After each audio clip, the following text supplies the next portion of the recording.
যেহেতু আমার সকাল থেকে ক্লাস থাকে 8:30 থেকে প্রত্যেক দিন আমার 1:10 পর্যন্ত ক্লাস থাকে।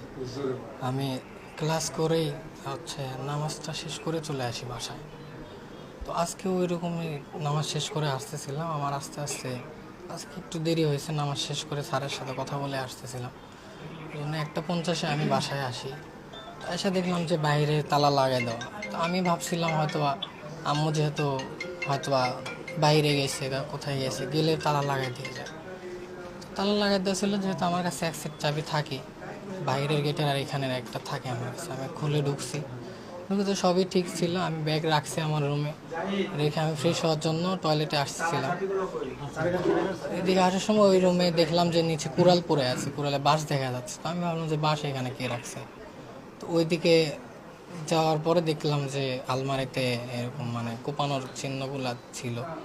তো ওইগুলা দেখে তো আমি কিছুক্ষণ ইটি করে আম্মু কই ভাবলাম। তো আম্মু খুঁজে খুঁজে পাইনি, ফোন দিচ্ছি অনেকবার, 2টা নাম্বার আম্মু 2টাই বন্ধ ছিল। তারপরে আব্বুকে ফোন দিছি আমি, আব্বুকে ফোন দিয়ে আসতে বললাম। আব্বু তো অনেক তাড়াতাড়ি দ্রুত চলে আসছে। এবার আমাদের আত্মীয় মামা ছিল, খালু, এদের ফোন দিয়ে আমি আসতে বলছি। ওনারা এসে এই বাসা ওই বাসা উপরে সব জায়গায় খুঁজে যখন পাইনি, আমার কি যেন মনে হলো আমি ফ্রিজটা উঠেছিলাম। ফ্রিজ উঠানোর পরে দেখতেছি মা ভিতরে মুখ বাঁধা, হাত পেছনে বেঁধে রাখছিল, মুখও বাঁধা ছিল, গলায় হালকা ফেসের মতো ছিল। পরে এখান থেকে বের করে নিয়ে আমরা হসপিটালে গেছি। তারপর হসপিটালে যে আমাদের আশা ছিল যে উনি মারা যান নাই, আছেন, কিন্তু পরে ডাক্তার বলতেছে যে না, উনি নাই। আপনি যখন আপনার আম্মাকে দেখেন তার শরীরটা কি বেশি ঠান্ডা ছিল না তার নরমালি ছিল? শরীরটা অনেক ঠান্ডা হয়ে গেছিলো, পুরো শরীরই হিম হয়ে গেছিলো, হাত পা সব ঠান্ডা হয়ে গেছিলো। তার মুখ চোখ কালো হয়ে গেছিলো পুরোটা। তার মানে আপনি ঢোকার অনেক আগে হয়তো বা তাকে ফ্রিজে রাখা হয়েছে। যেমন আমাদের আম্মু ক্রুজ কাটার দিয়ে পাপোশ বুনতো যে অবসর টাইমে।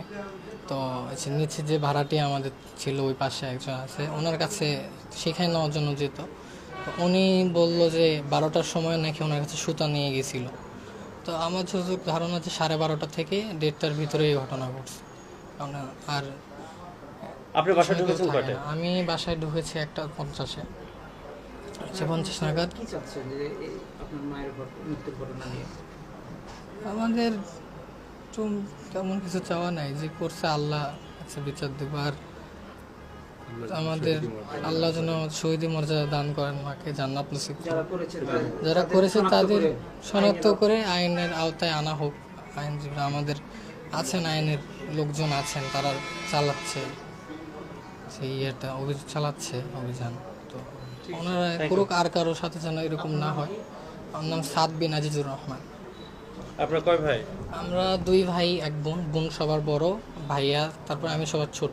আপনি কোথায় ভাই পড়েন? আমি এখানে আমাদের দুচেচিয়া ডিএস কামিল মাদ্রাসাতেই অধ্যয়নরত আছি, আলেম 2য় বর্ষ, অর্থাৎ ইন্টার সেকেন্ড ইয়ার।